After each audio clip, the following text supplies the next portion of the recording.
January 2026. The reputation hit, the smear campaign. In episode 3, we talked about you leveling up. Now in episode 4, we deal with the inevitable backlash. When a narcissist realizes they can no longer control you, they immediately try to control how others see you. This is the smear campaign.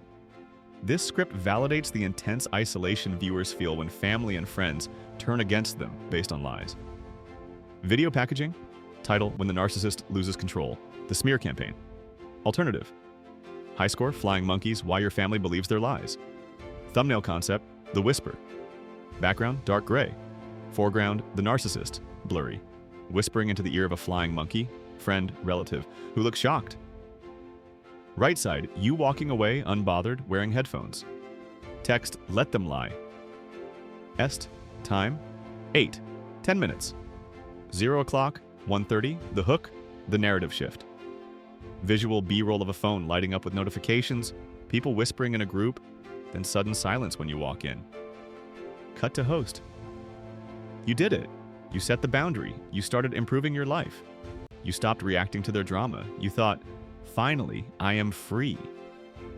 But then the room got quiet. Suddenly your aunt stops calling.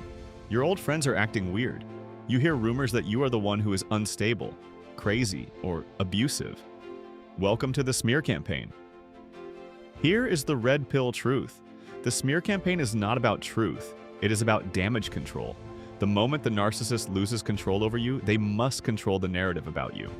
They are preemptively striking your reputation so that if you ever speak the truth, no one will believe you. In this video, we are exposing the mechanics of the smear campaign, the biblical flying monkeys who help them, and exactly how to survive when the whole world seems to be against you. 13330, the psychology. Why they do it. Visual, text overlay, damage control. First, you have to understand the why. Why do they lie so effortlessly? A narcissist lives in a house of cards. Their entire false self is built on the image that they are the good person, and you are the problem.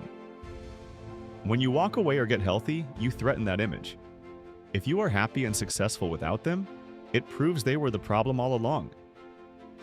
They cannot survive that reality, so they invent a new one. They tell people you abandoned them. They say you are on drugs or having a mental breakdown. They play the victim so perfectly that even you start to question reality. This is distinct from normal gossip. Normal gossip is idle chatter. A smear campaign is a strategic military operation designed to isolate you and destroy your credibility. 33530. The spiritual truth. Potiphar's wife. Visual host opens Bible to Genesis 39. Let's go to the Bible. The most famous smear campaign in history is Joseph and Potiphar's wife. Joseph did everything right. He served with integrity. He refused to sin with her. He literally ran away from temptation.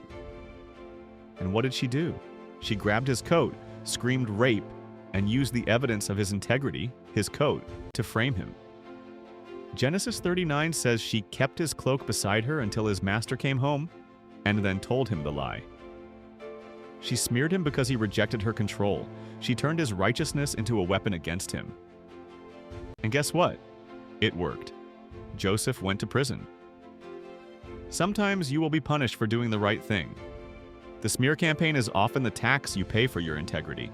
But remember, Joseph's story didn't end in the prison, and neither will yours. 530, 730. The flying monkeys, the enablers. Visual, text. Overlay, flying monkeys. Now let's talk about the flying monkeys. These are the people the narcissist recruits to do their dirty work. These are usually family members, mutual friends, or church members who have no discernment. They come to you saying, "Why are you hurting your mother?" Or, "You really need to forgive him." They think they are peacemakers, but they are actually war proxies. They are carrying the narcissist's water. The Bible warns us about these people too. Proverbs 18:17 says, "The first to present his case seems right, till another comes forward and questions him." Flying monkeys only hear the first case. They are spiritually blind. Do not try to convert them. Do not try to defend yourself to them. If they were truly your friends, They would have asked for your side of the story first. 7:30, 9 o'clock. The strategy. Let them lie. Visual. Host looking calm, unbothered. Perhaps putting on noise-canceling headphones. So, how do you fight a smear campaign? You don't. The natural instinct is to scream, to post screenshots, to defend yourself. Do not do it. That is fuel. If you react, you look crazy and you prove their point. Your strategy is let them lie. Live your life so well that the lies become laughable. If they say you are unstable, be the most stable person in the room. If they say you are hateful, be full of joy. Character always outlasts reputation. Reputation is what people think you are. Character is who you actually are. God defends your character. You don't need to defend your reputation. 9 o'clock, 10 o'clock. Outro, the truth comes out. Visual, close up. Serious but hopeful. The truth has a funny way of always floating to the surface. It might take a year, it might take 5. But eventually, the mask slips. Joseph went from the prison to the palace. The lie could not hold him down forever. So let them talk. You keep walking. You have a destiny that their lies cannot touch. Type "I walk in truth" in the comments if you are done defending yourself to people committed to misunderstanding you. Next week, we are talking about the final stage, the Hoover. What happens when the smear campaign fails and they try to suck you back in with kindness? You need to be ready for the fake apology. Visual end screen.